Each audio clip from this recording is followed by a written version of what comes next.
Hello, everybody. Sorry, I sound like I've got a bit of a cold because I have from my 5-day adventure in Sochi. It was not the most exciting race in the world. I think we're all pretty much on the same page with that. But the result was really good. I was very, very happy to see Valtteri Bottas get his first win of his career. He's a great guy. He works hard. He never gives up. When you look at how his season has gone, sort of that surprise drive at Mercedes coming over the winter, Melbourne, a little bit shaky early on in the race, settled down in the second stint, really caught up to Lewis. China was a terrible race for him, spinning on the safety car, but then the way he bounced back and got pole in Bahrain, I thought showed great tenacity. Had a bad race, really didn't have the pace, had to let Lewis pass under team orders. There were lots of stories about, is he going to become a number 2, all that kind of stuff. But then he came back in Russia and just delivered a flawless performance. He was quicker than Lewis all through the weekend. In qualifying, it was really impressive, the gap, because all through Q1, Q2, Q3 was always sort of that 4 or 5 tenths, which is a big chunk to be faster than Lewis Hamilton, one of the best drivers of this generation. So, and then to take the lead off the Ferraris away from the line, and once he got to turn 1 first, he was gone. He absolutely blitzed it. And I think, I was just looking at the race results. I've got a screen open here. At the end, 36 seconds. I had to double check that because I wasn't sure. But yeah, 36 seconds ahead of Lewis. Okay, we know Lewis had engine issues. We know he was told to run in a lower pound mode and back off and things like that. But I don't think that still accounts for such a large time deficit. So I think Valtteri should be really, really proud of himself. Hopefully this will kickstart a run where he could genuinely turn himself into a championship contender, which would be great. Kimi as well. If we look at it and you look at the sectors, he had the sectors potentially to be on pole as well this weekend. And in the end, he was half a tenth down on Sebastian in qualifying. In the race, a little bit further back, he was about 11 seconds down in the race. But I think he realized he didn't have a chance to fight for the win. So overall, I think this was a sign from this weekend that Kimi and Valtteri could play a part in this World Championship battle, which will be fascinating as the season develops. I thought there was a lot of noise about the Felipe Massa stuff on the final lap of the race. The fact that Massa didn't let Vettel through, and there were a lot of people saying, Massa blocked Vettel, and if not, Vettel would have had a go. I don't believe it for a second. Valtteri had turn 2 covered, which is the big overtaking spot. Yeah, there are a couple of other places where there's potential for a move, but I think he was far enough ahead of Seb, and I think we shouldn't take away anything from what Valtteri did by playing up the part that Massa played on the final lap of the race. So on that, really hats off to Valtteri. You have to pick your way through the traffic. You can't rely on blue flags all the time, and yes, Massa could have made it easier and backed off at turn 3. I'm not denying that, but at the end of the day, I still think Valtteri would have won the race fair and square.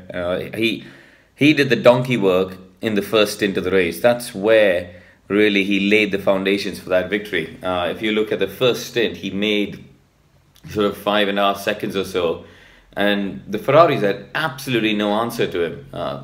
So then they tried to do something different. They tried to go long. They tried to give Seb fresher tyres towards the end of the race. If there was a safety car, that would have helped him because he would have had fresher tyres. So they tried to do something innovative to be different. But in reality, Valtteri had track position by taking the lead, and he had the pace. And once you got both of those, then you're in control of the Grand Prix. It was his to lose, and there was no way he was going to lose that. So, yeah, well done to him. Lewis, on the flip side, had a really subpar weekend by his own account. He talked about it after the race, saying he just wasn't happy all weekend. It was not been a good weekend for him. and just sort of trying to speak privately to some people at Mercedes and trying to understand it. And then also looking at the video, for those of you who watched Channel 4 coverage of the weekend, you'd see I did a qualifying analysis of Lewis versus Sebastian Vettel, in fact. And you could see, particularly in that last sector of the lap, you know, Lewis asking for a lot of grip of the front end, which wasn't there. You know, I think the Mercedes clearly didn't have the performance over the final sector of the lap. But I think Valtteri did a better job of coping with it. Lewis was still trying to attack the corners and trying to push on. Whereas I think Valtteri mentally accepted as a driver, you know what, we haven't got that grip, I'm just going to bring it back, I'm just going to underdrive the front end. I think the track surface in Sochi is so unique that it sort of favors a driver who does slightly underdrive. You know, there was a lot of chat over the weekend about trying to switch on the front tires and you know, drivers unable to light up the front tires. And I think all of that science, you know, comes back to somebody who is just willing to sacrifice that entry speed a little bit and just think, okay, the grip's not there, I'm just going to hold myself back, make sure I get the apex and the exit. And I think Valtteri was better than Lewis at doing that. And he always had, Valtteri's always been good at Sochi, even in his Williams days. I think he's got a good technique of slightly underdriving the front end, and that really helped him out this weekend. Who else should we talk about? I think Force India, great result. Little bit lucky because Felipe Massa had that slow puncture. Massa looked well on course to getting 6th place behind Max Verstappen. The Williams once again showing it's a very good car.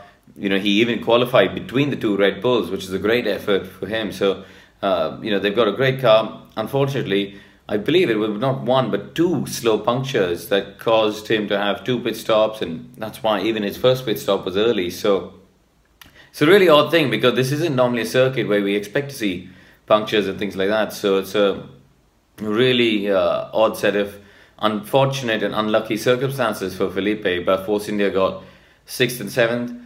I thought Nico Hülkenberg had a good race. He qualified very well, qualified strongly, which we've sort of been accustomed to seeing over the past few races.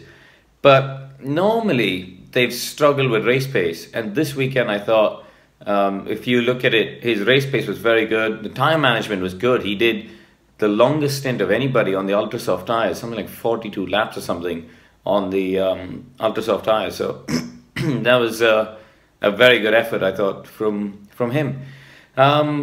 Onwards and upwards to Barcelona. You know, the first 4 races you really take as one. And we've got a bit of a form guide. Ferrari versus Mercedes, it's game on. Red Bull not in the hunt, but they've talked about bringing nearly a B-spec car to Barcelona. And that's where we're going to see all these updates. That's where we're going to see the teams all pushing on with these big upgrades that they've got planned. And really what we see in Barcelona will define what we're going to see over the next 5 or 6 races. As you can hear, I'm starting to lose my voice, so I'm going to go find some lozenges, and you know, I will catch up with you all for my next column after the Spanish Grand Prix.